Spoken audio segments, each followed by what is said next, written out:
Et donc nous passons au quatrième exposé, pareil, sur la même modalité. Donc Claire et Salma nous présentent leur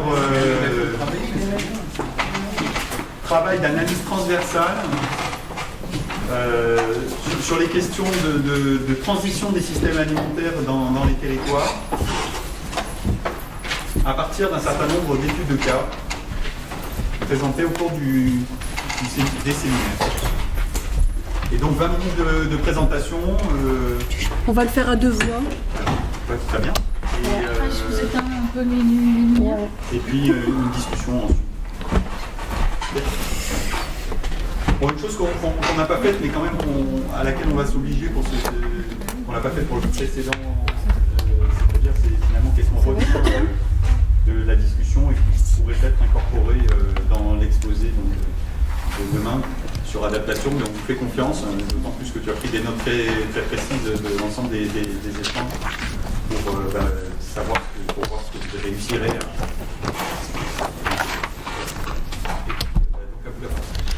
Merci Pierre. Donc nous, on abordera le dernier axe prévu dans ce séminaire autour des questions de transition, autour de l'objet des systèmes alimentaires dans les territoires et de manière volontaire. On ne dit pas système alimentaire territorialisé pour partir sur cette territorialisation des systèmes et la transition de ces systèmes-là.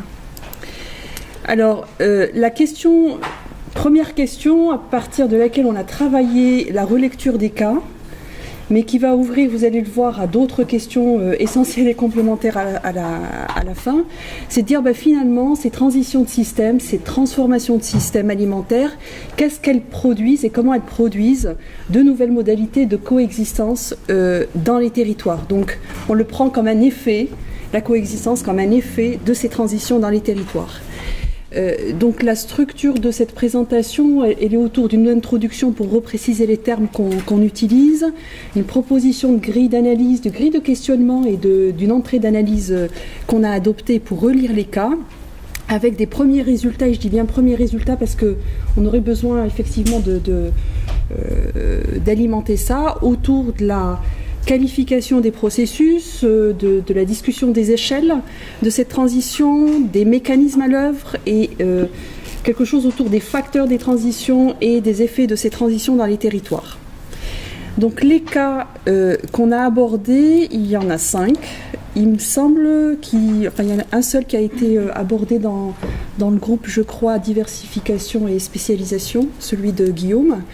Alors on est parti de l'exposé de Claire Lamine et Sybille Buis qui parlent bien des systèmes alimentaires, agri-alimentaires territorialisés, qui traitaient des interactions entre les filières bio et conventionnelles, avec tous les processus de redifférenciation et d'influence, avec des études de cas sur des territoires en Ardèche et dans la Drôme. Un exposé de Carole Chazoul autour d'un concept qu'elle mobilise dans un PSDR autour des systèmes alimentaires du milieu. Un exposé de Camille Billon avec sa problématique de thèse autour de la diversité des acteurs dans la gouvernance alimentaire territoriale et plus précisément l'intégration des distributeurs dans cette gouvernance alimentaire territoriale. Guillaume Dutertre autour des processus de transition du secteur élevage au Vietnam avec la question de l'industrialisation de ce secteur d'élevage, l'émergence du modèle conventionnel et comment ça joue avec la question du développement durable. Ensuite, un exposé d'Emmanuel Chins autour des régimes d'engagement dans les groupements d'achat de consommateurs et cette dualité de formes d'engagement entre des solidarités dans le proche et dans le lointain. Et puis enfin, l'exposé d'Ophélie Robineau qui est autour de la filière maraîchère dans le cas de Mar del Plata, à l'épreuve des politiques publiques urbaines. Alors, première chose, la question de la transition, elle n'est pas au centre de l'ensemble de ces exposés ou de ces travaux-là. On va dire qu'il y a peut-être 2 travaux qui en parlent de manière explicite, mais ils sont évoqués, ça peut être un contexte, en tout cas on peut retrouver ces thématiques sur l'ensemble de ces travaux-là. Alors, On part de la question de la coexistence de modèles agricoles et alimentaires qui va provenir d'une transformation et donc de cette transition des systèmes alimentaires. Et l'hypothèse de travail, c'est de dire finalement, dans ces processus de transition, on a une coexistence qui émerge et qu'on peut l'observer, en tout cas on peut l'appréhender à l'échelle des territoires, avec des éléments autour de la différenciation territoriale produite dans les échelles, les configurations sociales et spatiales, les pas de temps qui sont mobilisés ou en tout cas convoqués dans ces processus qui se produisent ou qui sont produits ou qui sont en train de se produire, et puis qu'il y a une histoire de rythmes différents, de configurations territoriales particulières sur lesquelles s'appuient ces processus de transition. Alors tout ça pour dire que la question territoriale, c'est pas une question qui est évidente dans les théories autour des transitions des régimes socio-techniques. Il y a très peu de travaux qui l'évoquent, et notamment des travaux de Lawson et Murphy autour de comment la politico-écologie et notamment les questions de lieux, d'espace et de pouvoir peuvent alimenter et enrichir cette théorie. Alors, la transition, nous, comment on l'a prise, sachant qu'on n'était pas calé non plus sur la théorie de la transition des régimes socio-techniques, c'est quelque chose qu'on a intégré comme un apport des travaux.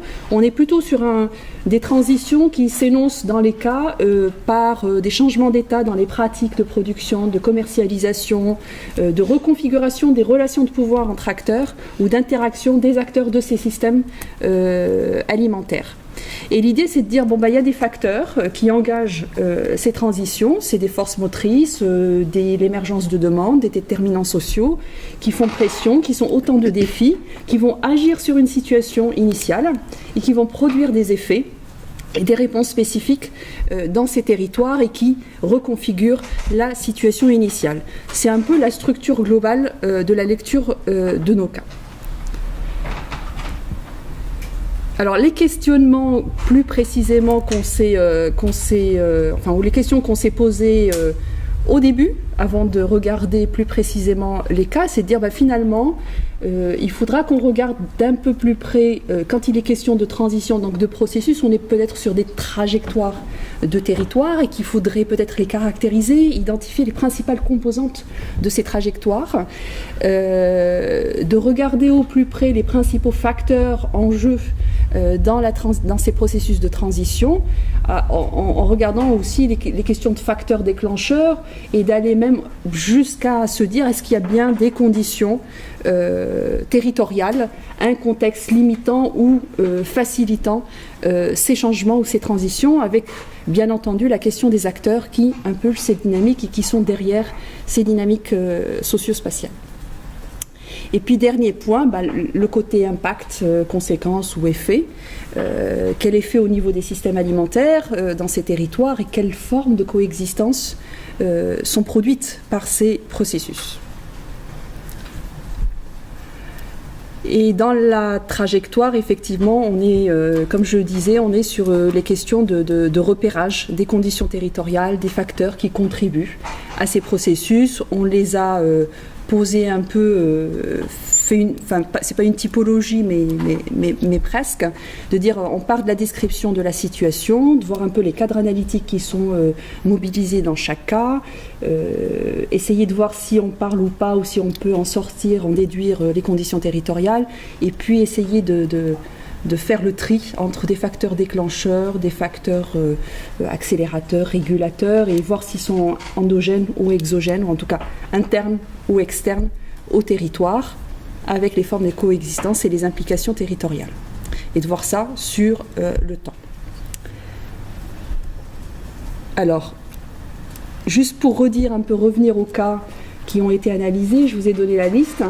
Mais au fond, quand on parle de transition, de processus de transition, de quoi on parle dans ces cas-là? On va parler de processus d'écologisation des pratiques dans certaines filières, et c'est le cas par exemple du travail de Claire Lamine et Sybille Buis. On va parler de relocalisation alimentaire, des processus de reconnexion des espaces de consommation et de production notamment dans les travaux de Camille Billon, de transition des régimes socio-techniques d'élevage au Vietnam, travaux de Guillaume, où on passe d'un modèle de paysannerie vers un modèle conventionnel, donc des transitions plutôt vers l'industrialisation, alors qu'auparavant on est plutôt sur des formes de reterritorialisation et de transition vers la durabilité. Et puis il y a aussi des questions beaucoup plus, qui ont trait plus à des transitions de transformation, de formes d'engagement des consommateurs dans des groupements d'achat. Et pour le coup, on a des processus de transition, soit qui sont en rupture et en opposition à un État autre, ou à des régimes autres, ou bien des processus incrémentaux de différenciation, c'est-à-dire des formes de transformation dans des régimes ou dans des niches. Alors, les échelles dont il s'agit et qui sont abordées dans ces travaux-là, elles sont assez différentes, diverses. On a le côté l'entrée territoriale. Typiquement, c'est le travail de Claire Lamine avec les intercommunalités autour de ce qui se passe dans la Biovallée. On a des territoires fonctionnels, des zones résidentielles de la ville ou des bassins de production, que ce soit au Vietnam ou en Argentine. Travaux de Guillaume et de Ophélie. Des territoires structurés, on va dire, par des filières agroalimentaires régionales quand il s'agit d'étudier les systèmes alimentaires du milieu de Carole Chazoul, ou encore des territoires vécus proches ou lointains quand Emmanuel Schins va parler des régimes d'engagement dans le proche, dans le soin, ou bien dans la qualification d'un bien commun qui s'affranchit des questions de distance. Et puis là aussi des territoires de pratique de consommation, toujours dans le cadre du travail d'Emmanuel. Alors les échelles temporelles, quand on parle de transition, on a l'idée que c'est des échelles assez sur du temps long. Processus d'écologisation d'un territoire, sur une trentaine d'années, Claire Lamine va remonter aux années 70 pour reprendre un peu comment ça arrive tout ça par une forme d'analyse de trajectoire, et elle l'utilise assez bien, ou bien des temps courts et des changements plus rapides avec des événements qu'on peut repérer dans différents travaux, mais qui ne vont pas parler de cette échelle temporelle de manière assez explicite. Ensuite, donc on a abordé, pour continuer, on aborde un petit peu justement quelle composante fait partie de quelle interaction des composantes de la transition. Donc on a repris un petit peu, on s'est inspiré donc du schéma de Gilles, qui nous montre bien les différentes niches et les régimes socio-techniques et le paysage, qui avaient été pas mal étudiés et abordés par la présentation de Guillaume, et sur lequel plusieurs autres cas se sont également appuyés. On a rappelé ici finalement la façon dont les personnes ont caractérisé un petit peu ont cité leur catégorie analytique. Donc on a souvent pas entendu parler dans ces études de cas de régime socio-technique conventionnel, ou alors plutôt de systèmes de niche, donc système alimentaire alternatif, système alimentaire territorial pour Claire Lamine, et système alimentaire du milieu pour à se demander, on se discutait ce matin, finalement c'était une espèce de système conventionnel, hybride, on ne sait pas trop le positionner. Et puis, autre catégorie analytique un petit peu différente, qui est moins systémique, c'était plus une approche par la gouvernance alimentaire territoriale et les régimes d'engagement, qui était un petit peu une autre façon les personnes, les porteurs de cas étaient mobilisés pour essayer de caractériser ces processus. Et donc là, on a identifié finalement 3 types de transformations. On a d'abord des transformations à l'intérieur d'un régime conventionnel. Donc on a par exemple le cas du Vietnam, par exemple, où on a parfois des hybridations de stratégies qui sont issues de différents modèles. Donc là, on va avoir ça c'est plutôt Carole Chazoul, donc l'articulation de circuits courts et de circuits longs, la revendication d'un ancrage local par rapport à des circuits longs, donc ils mobilisent un peu des choses qui appartiennent, on va dire, au modèle, au monde du circuit court, et ils essayent de le mobiliser dans les circuits longs. Et puis également aussi l'émergence de redéfinition de normes du régime conventionnel. Donc en fait on a un changement, pas forcément par l'intégration d'effets de niche, mais plutôt une évolution dans le système socio-technique en lui-même. Ensuite, on a également quelque chose qui nous avait paru intéressant de relever, c'était la transformation, la redifférenciation au sein même des niches. C'est-à-dire que ce n'est pas toujours la même évolution, transition vers une conventionnalisation, mais plutôt une redifférenciation au sein même des niches. Donc là, c'est le cas de Biovallée. Et puis, de façon plus classique, en fait, une évolution et une redéfinition des relations niche-régime, donc avec, par exemple, des transitions qui sont en rupture, c'est-à-dire qu'il y a une crise qui provoque en fait un changement au niveau des territoires. Et donc, c'est le cas d'Ophélie, par exemple, où il y a une forte la mise en place d'un nouveau système qui est lié, qui est plutôt critique et en opposition par rapport au modèle dominant et existant. Dernier type de transition qu'on a raccroché à la redéfinition des relations niche-régime, c'était plus la transition à la recherche d'alternatives, de nouveaux modèles de production, sans qu'il y ait nécessairement une remise en cause du modèle ou du régime en place. On s'est posé la question des acteurs. Quels sont les acteurs finalement qui portent ces dynamiques de transition des systèmes alimentaires dans les territoires? Et donc là, on voit bien qu'il y a une espèce de jeu d'acteurs assez différenciés, donc des acteurs du système, les producteurs, les transformateurs, distributeurs ou consommateurs, qui peuvent être situés à différentes échelles d'organisation. Et on a aussi des acteurs collectifs, on va dire, ou de la société civile, en fait, qui vont pousser un petit peu l'émergence de niches. Donc on va dire que c'est plutôt une approche bottom-up. Et puis on a aussi des acteurs locaux ou techniques, donc là qui sont donc dans le cas des villes par exemple, ou dans le cas de politique nationale, où en fait là c'est plutôt on va dire un mini tom-dom pour la ville locale, mais des processus de politique nationale pour le cas du Vietnam par exemple, où finalement les dynamiques sont un petit peu impulsées par des politiques nationales. Quels sont les principaux facteurs de transition dans les territoires? Donc on a essayé de regarder à la fois les facteurs et les conditions. On a fait l'hypothèse que finalement il y avait peut-être des conditions qui permettaient, ces conditions favorables, territoriales, qui permettaient d'induire ces transitions. Et donc on a essayé de repérer dans les cas donc des transformations dans les paysages sociopolitiques. Donc on en a parlé déjà, les politiques publiques locales ou des politiques publiques nationales dans le cadre du Vietnam ou en France. Et puis donc l'émergence d'initiatives citoyennes qui sont localisées. Donc là c'est un regroupement d'acteurs ou de consommateurs donc, qui se retrouvent autour de la consommation ou de la production pour œuvrer à ces transitions. Et donc l'existence de ces parties prenantes, on va dire, fait que c'est plus facile d'observer ces processus de transition. Ensuite, on a vu aussi qu'il y avait éventuellement éventuellement des verrouillages ou des facteurs de blocage au sein même du territoire. Donc ça a été évoqué ce matin aussi. On parle de verrouillage technique, par exemple, pour certaines adoptions de pratiques agroécologiques où on a surtout vu que finalement les gens n'ont pas forcément beaucoup abordé la question des verrouillages dans les études de cas, mais on les sent entre les lignes, entre guillemets. C'était un peu ce qu'on pouvait lire dans les limites des processus de transition.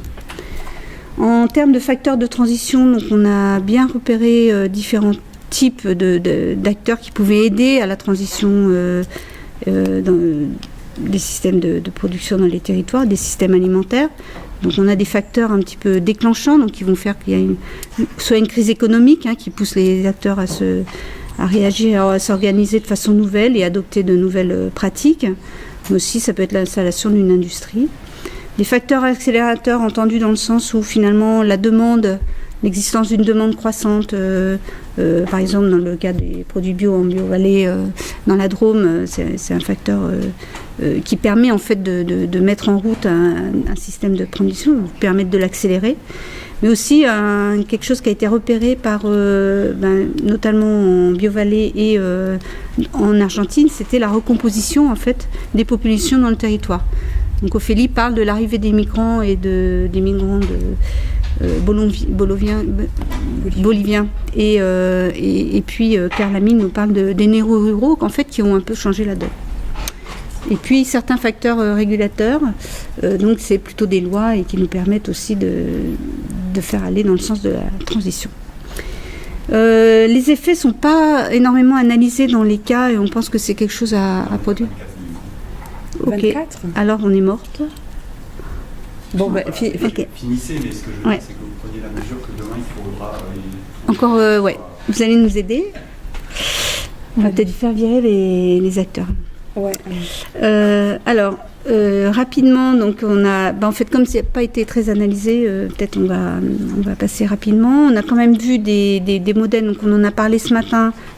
Denis a parlé de coexistence passive, nous on a appelé ça juste la position de modèles de production relativement déconnectés des uns des autres. On a aussi des systèmes dans ces processus de transition où finalement on a des agricultures biologiques qui sont assez bien différenciées sur les circuits et dans les formes de production, donc sans nécessairement de conflit. Mais aussi on a parfois des recherches de compromis ou recherches d'intégration et d'hybridation. Je passe. Ouais. Voilà, donc rapidement en termes de pistes et nouvelles questions, donc on est plutôt sur en quoi il nous paraissait important d'approfondir cette question de en quoi les dynamiques de transition impactent le système alimentaire territorial. Hein. Donc est-ce que finalement un système alimentaire territorial était plus propice à gouverner la coexistence des modèles et à quelles conditions? Une autre piste de recherche qui nous paraissait, c'était voir en quoi la coexistence des modèles... C'était l'inverse de ce qu'on a abordé dans l'analyse des cas. C'est en quoi elle conditionne la transition territoriale. Et puis, peut-on lier modalités de coexistence et développement territorial, soit en termes de reconfiguration socio-spatiale, soit en termes de gouvernance. Et également aussi une question plutôt méthodologique, hein, quel itinéraire méthodo, pour tracer ces différentes et se saisir des processus de transition et de leur inscription territoriale. On a fini. Désolée. Bon, Bon, il faut dire acteur. Parce qu'en fait, on leur dit. Donc, Nathalie. Déjà, merci pour votre exposé. Moi, j'étais relativement claire. J'avais d'abord une question de précision, puis après une deuxième remarque. La question de précision, au début, vous utilisez 3 termes, dont 2 sont des concepts, et je ne vois pas bien la différence entre ce que vous faites entre transformation, transition et trajectoire. Notamment, il y a une phrase qui m'a un peu mise qui m'a fait poser des questions. Je pense que c'est dans votre diapo sur la méthode. Vous dites on a caractérisé les trajectoires des territoires et identifié les principales composantes des processus de transition. On essayait de regarder quelles étaient les trajectoires des territoires dans les études de cas. Ouais. Et de voir un peu de quoi ça parle en fait. Comment ? Moi, c'est le lien à la transition.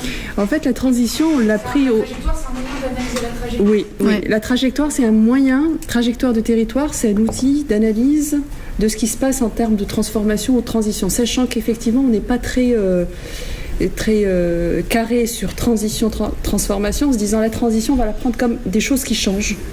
Dans les territoires, on n'est pas dans un cadre conceptuel très très fort, sauf ceux qui ont vraiment abordé la question de la transition des régimes socio-techniques en fait. On est parti sur changement. Large, ouais. Mais bon. De manière, et changement, c'est pas un concept, c'est plutôt un changement d'un état à un autre en fait. J'avais juste par contre. Oui, Ouais, et on Une question, je trouvais que la diapositive, j'ai pas compris la diapositive effet des transitions des systèmes alimentaires dans les territoires. Alors Celle-là c'est pas forcément y revenir là, mais je me dis là. ça Ouais, peut-être que ça, on... Bien compris le contenu, et ce qui est après, c'est peut-être passé vite parce que du coup. Ouais, ouais. Alors attends, ouais. En fait, c'était. Il faut la garder Ouais. ou la simplifier. Ou peut-être on dit qu'on n'a pas. Parce qu'en fait, c'était pour répondre à notre troisième question. Principaux effets de ces dynamiques sur les territoires. Donc en fait, c'est ça qu'on a essayé d'analyser. Après, on a un peu souffert un peu d'un manque de consistance. En fait, l'effet des processus de transition, on les imaginait dans des effets de forme de coexistence. Et pour le coup, on a essayé de dégager quelle forme de coexistence par les études de cas. Et c'est là où on les liste, mais on n'a pas de matière pour aller au-delà. Mais peut-être qu'il faudra on peut simplifier les phrases. Enfin, je sais pas. C'est trop long, de toute façon, là. Ouais, c'est trop long. Ça, faudra peut-être. C'était un peu la même chose, effectivement, je trouve vous avez fait vous avez bien cadré plein de choses et tout, et justement, finalement, le résultat sur les effets en termes de coexistence.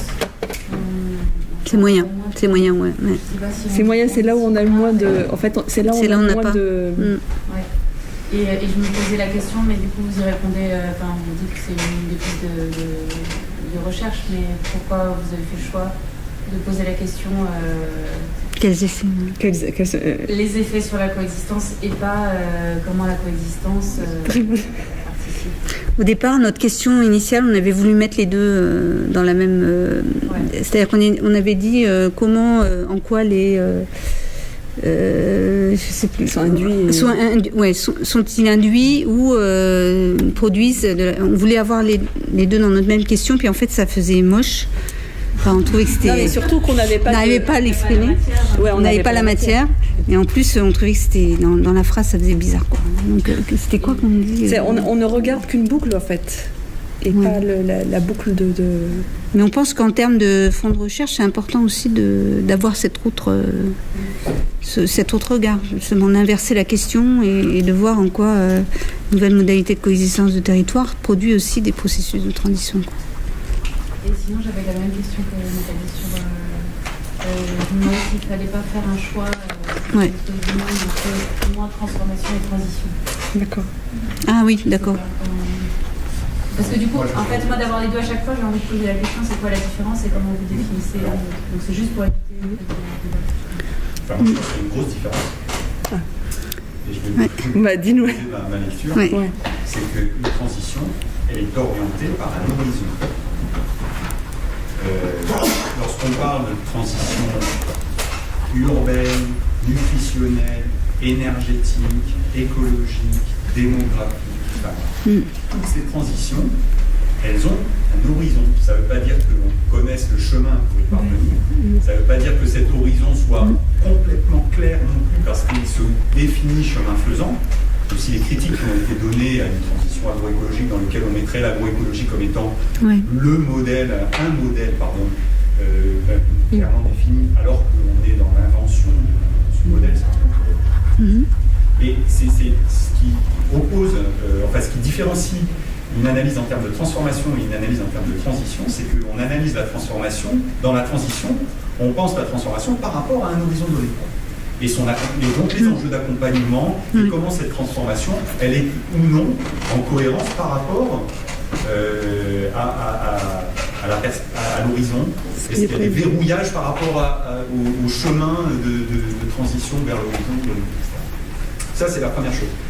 Puis la deuxième chose, c'est que, alors c'est une chose dont on n'a pas nécessairement discuté, mais dans les séminaires ou entre nous dans la préparation, mais pour moi, les approches en termes de transition, en tout cas dans une origine de pensée à la Giddens, elles sont un peu malmenées par une perspective telle que la coexistence. Parce qu'en fait... Bah oui, c'est ça, ce qu'on voit, La transition, c'est quand même une perspective d'uniformisation in fine. Quelle qu'elle soit. Or, nous, ce qu'on pense, c'est pas nécessairement un horizon. Oui, c'est ça. Des modèles à des modèles. Et donc, moi, je pense que là, il y a deux hiatus importants. Mais ça veut dire qu'on vire Giddens, en fait. Qu'est-ce que t'en penses? Au contraire. C'est les limites de Giddens. Non, parce qu'en fait, c'est de dire, finalement, est-ce que l'heuristique d'une pensée sur la coexistence, il n'amène pas à questionner le schéma de cette culture. On inverse la... On ne dit pas que ça... Voilà. Parce que c'est un petit peu ça c'est ce qui se reflète là. C'est finalement, nous, on n'a pas ce chemin où les niches montent. Exactement. Tu vois donc, moi, je vous propose que ce soit un des éléments de conclusion, c'est-à-dire de dire finalement, il y a quelque chose de... on a du grain à moudre pour interroger cette tension entre la transition telle qu'elle est théorisée. Parce qu'attention, ça c'est la théorie de Giddens, il y a une autre approche de la transition qui est beaucoup plus processuelle, qui va penser la question des apprentissages, qui est revendiquée par exemple par Marlène Serf, etc., qui s'inscrit en faux par rapport à des schémas de ce type-là, et d'autres, je parle de ceux qui sont proches.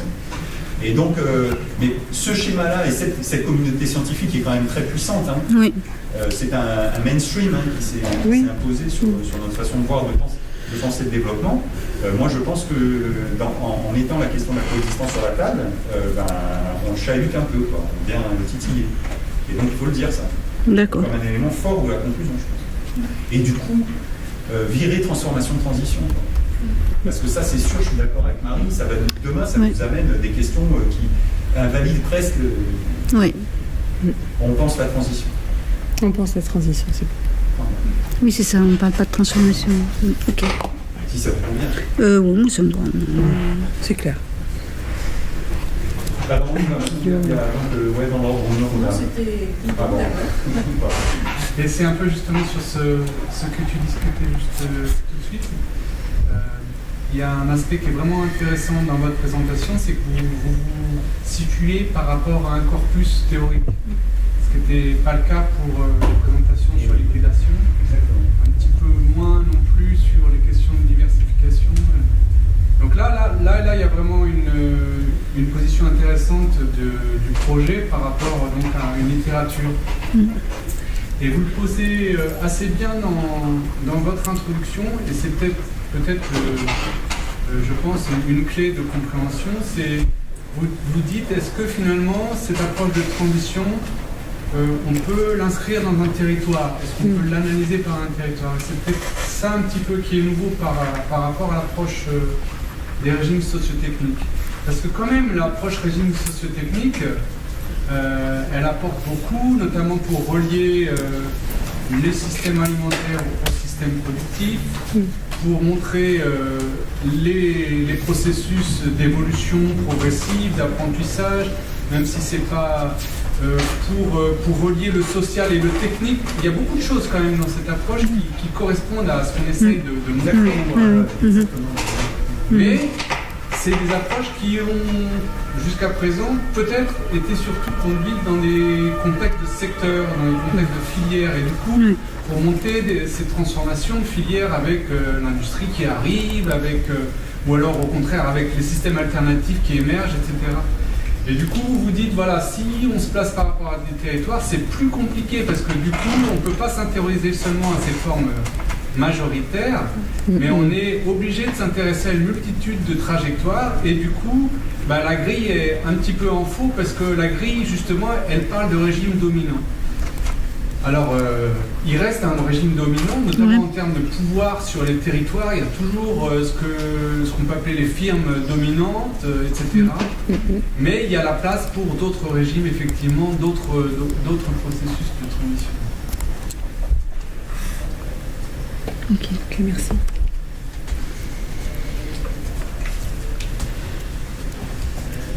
C'était Martine. Oui, alors moi, dans la conclusion de votre dernière diapo, il y a un point qui m'a chiffonné. Est-ce que vous pourriez la remettre que je retrouve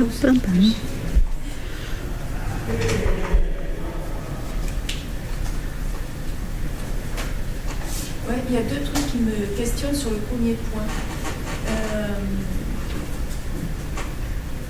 Le sens dans lequel vous l'avez mis, les dynamiques de transition impactent-elles le système alimentaire territorial? La réciproque est vraie aussi. Voilà, c'était le choix du sens de la question. Et le deuxième point, c'est l'échec du système alimentaire territorial qui me chiffonne. J'imagine, mais c'est une question, qu'il y a derrière ça plusieurs échelles. Il y a l'échelle du territoire observé, mais il y a l'échelle d'un territoire, d'une demande qui n'est pas dans le territoire aussi. Là, il y a les deux premiers points me paraissent un petit peu à préciser. En réalité, il y a quelques cadres analytiques qui parlent de système agroalimentaire territorialisé comme le fait la mine.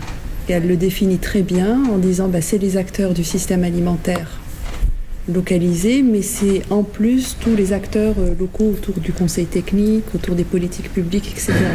Donc elle localise quelque part sur des territoires aussi qui sont institutionnels, mais peut-être avec des bords pas si... des limites pas très fermées, en fait.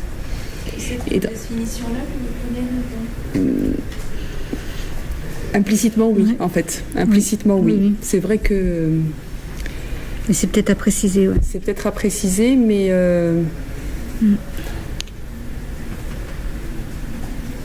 donc la question, c'est comment ces dynamiques de transition redéfinissent ou les formes de territorialisation de ces systèmes alimentaires, c'est-à-dire comment ça...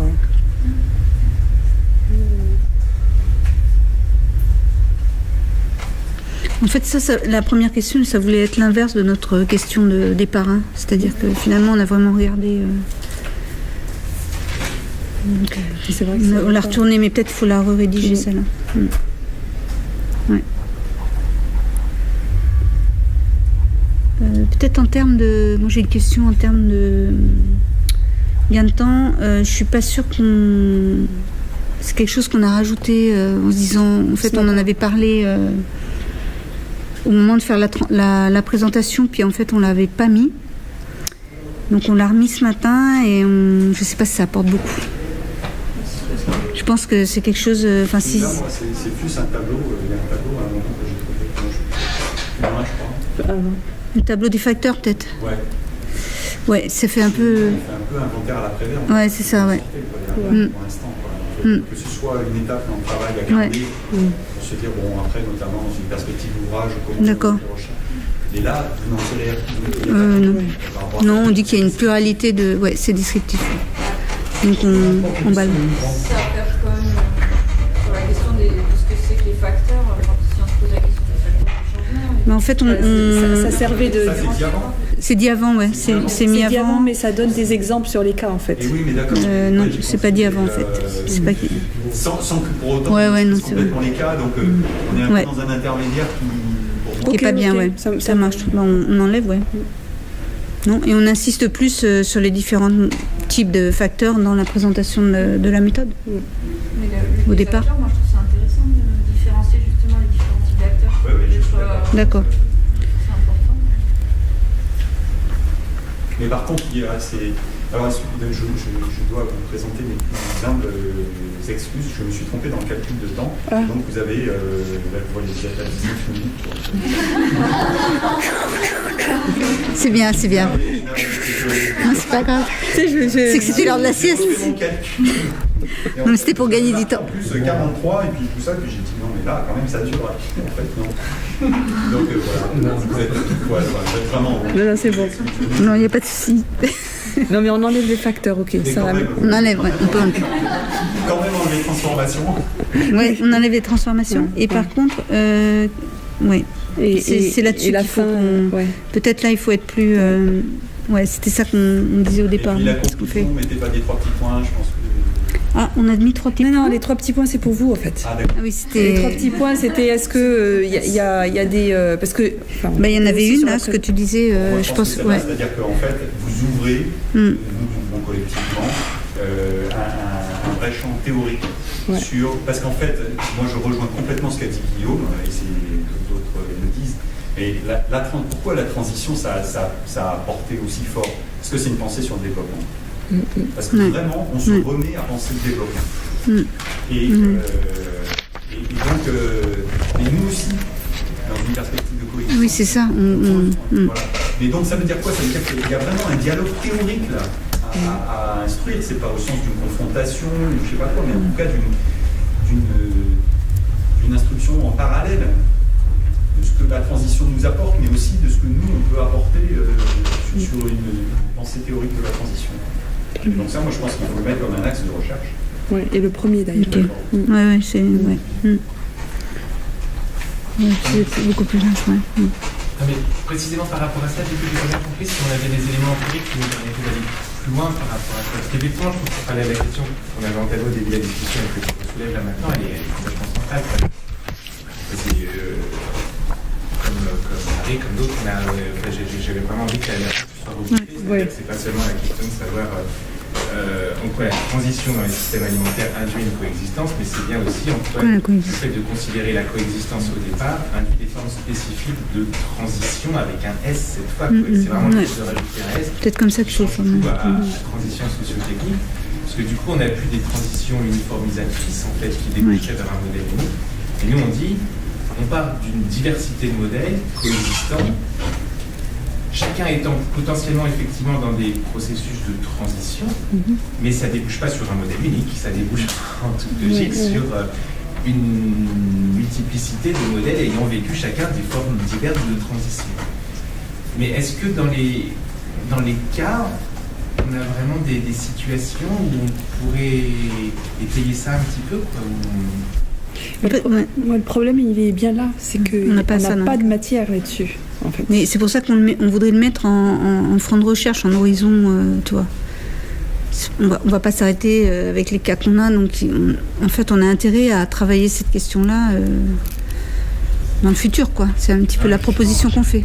Mais c'est vrai qu'on n'a pas... Mais peut-être qu'il faut le redire plus clairement, en fait, qu'on a fait un chemin de transition vers coexistence, et puis que, voilà, qu'il faut plutôt être sur le front, comment la coexistence peut aboutir à plusieurs transitions, plusieurs formes de transition.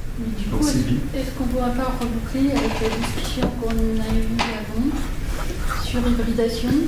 Et puis justement réactivité aussi quand on parle d'innovation, on parle d'hybridation, parce que du coup moi il me semble que là, c'est pas encore un cadre théorique, mais je trouve que à la fois dans des études de cas, on a des éléments pour montrer les modalités d'hybridation, et à la fois on voit bien que si on raisonne en termes d'hybridation et de capacité que ces hybridations peuvent apporter, ben, le modèle de la niche et du régime, ça ne suffit pas pour caractériser ces hybridations et pour donner un cadre théorique à ça. Et du coup, est-ce que les questions que vous posez ne réinterrogent pas les trois autres questions précédentes qu'on a vues?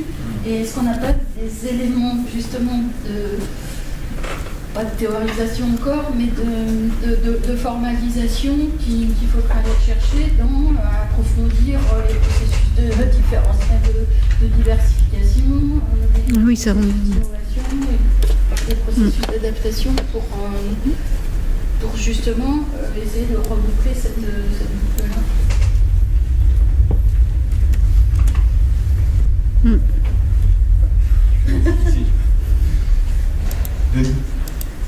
Oui, de fait, il y a un fort parallélisme quand même entre ce qui se dit ici sur les transitions et ce qui s'est dit dans les parties précédentes. Là, c'est plutôt un débat qui concerne la synthèse et ce qui se passe après. C'est que finalement, quand je vous entends parler de transition, et puis en plus on a adopté un plan assez proche, donc je vois beaucoup de rapprochements avec la dimension diversification, spécialisation, qui est une des dimensions de transition parmi d'autres. Ce qui nous manque collectivement, c'est effectivement une autre figure qui articule les 4 points. Peut-être demain ça nous sera demandé ou proposé, mais enfin, est-ce qu'on les place dans une hiérarchie au même niveau? Est-ce qu'on a... Là, par exemple, c'est intéressant, votre schéma de dire on a fait le chemin des processus de transition vers la nouvelle coexistence dans les territoires, mais pas le chemin inverse, la coexistence vers les processus de transition. Donc nous, il faut qu'on, peut-être à l'issue de ce chantier, qu'on dise, voilà, sur ces 4 notions qu'on a fait sortir, et comment elles se positionnent, si on les visualisait graphiquement, quelle flèche, quel lien on a travaillé, ce qu'on n'a pas travaillé, ce qui serait intéressant à travailler dans une approche plus volontariste, peut-être un peu moins empirique, enfin, dans un choix de cas peut-être plus volontariste. Voilà, mais c'est anticiper, c'est pas le débat de votre présentation, c'est plus anticiper sur, sur la suite. Demain, comme réaction des sages. On aura fini les 4 thèmes. D'autres remarques par rapport à cette exposition?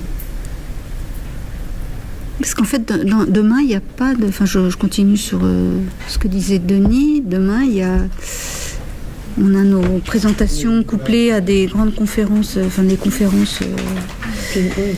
Et en synthèse, non, on n'a pas de synthèse. Non, mais j'ai plein de c'est volontaire. À faire au programme qu'on a fait, mais bon, à CIS, en espagnol. et on ne bougera pas. Donc, Il vaut mieux qu'on n'ait pas à faire Donc on évite. une méga synthèse. ouais, je pense que... Sinon, on n'aura pas le temps. Enfin, on aura. Mais voilà, mon regret, il est là. C'est-à-dire que on donne la parole à quelqu'un qui a été extérieur, qui n'a jamais participé, il me dit comme je le pense. Et Ah, Nicolas, ouais. on lui livre quand même sur un plateau la possibilité de faire une synthèse. Qu'il ait eu une parole de contrepoint par rapport à une synthèse qu'on aurait faite, c'est une chose, mais là, finalement, c'est un propos de conclusion. Et c'est pas grave. Ah oui. Ça n'a rien à voir avec Nicolas en tant que personne. Non, c'est. C'est la structure même que je questionne. Peut-être qu'on ne se soit pas organisé, nous, pour, parce que finalement, on reste dans l'air. Vous voyez ce que je veux dire? Oui, complètement. Bon. Ça appelle donc un esprit. Exactement, c'est fait. C'est l'idée, oui. On y est. Donc, en plus, demain, hormis le temps que pourra Nicolas, il y a très peu il n'y a pas de co-construction avec la salle. Oui. On a 10 minutes qui suivent chaque exposé ou chaque conférence qui vont relever soit de la contestation, soit de la question d'éclaircissement, mais éventuellement une salle de débat, mais ça va être très court. Voilà. Donc demain, on peut se engranger, voir comment on remobilise d'éventuelles objections ou suggestions qui nous seront faites, mais il faut aller de l'avant ensuite. Hein.